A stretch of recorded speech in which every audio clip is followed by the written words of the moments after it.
Yan guys, andito po tayo ngayon, naglalakad.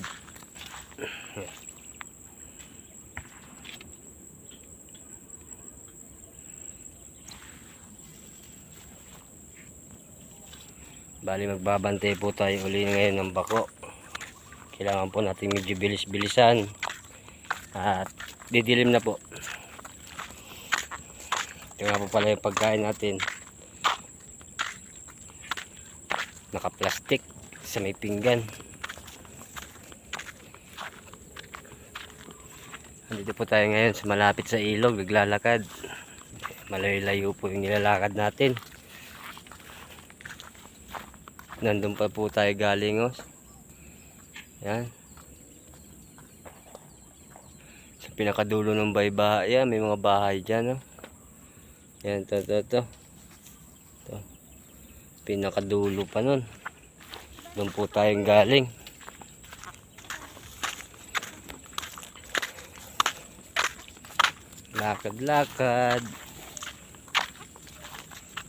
Lakad. Medyo malapit-lapit na rin, dumilim. Kailangan ng konting bilis-bilis. Papakita ko po sa inyo yung bako. Dalawa na sila ngayon. Bali, yung isang bakong binabantayan ko ay nakarating dito sa isang bako. Kasi yun ang naghahatid ng mga materialis. Paggawa ng ganito. Ito, yan po ginagawa. Ito. Yan. Sa tabi ng ilog, yan ang ginagawang. Yan sinisimento. Ayan po. Malapit-lapit na rin tayo dito. Ano papa?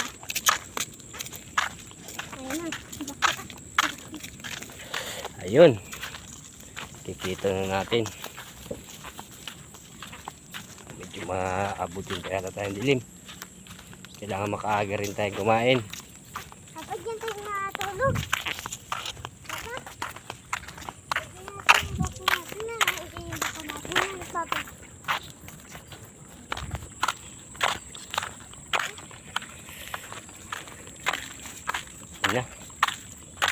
Yan po tayo.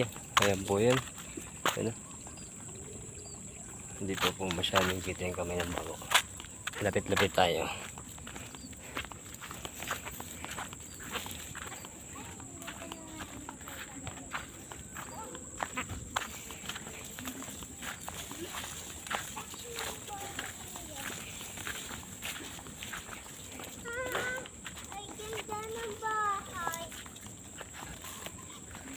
Ayun. Ayun po yung bako. May kasama tayo dito, si Boss Harold. Si Buds. James Bud.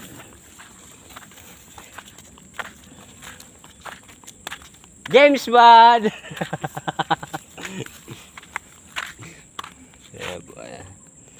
Ayun. Wala, hindi ko sinama. Hindi ko na sinasama yun, ilang araw na.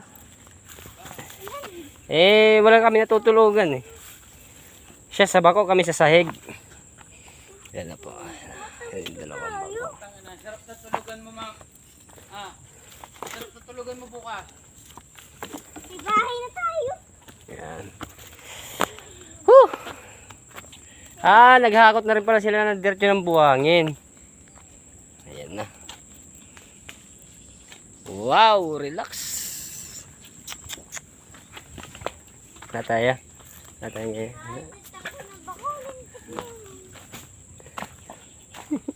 Ano yan?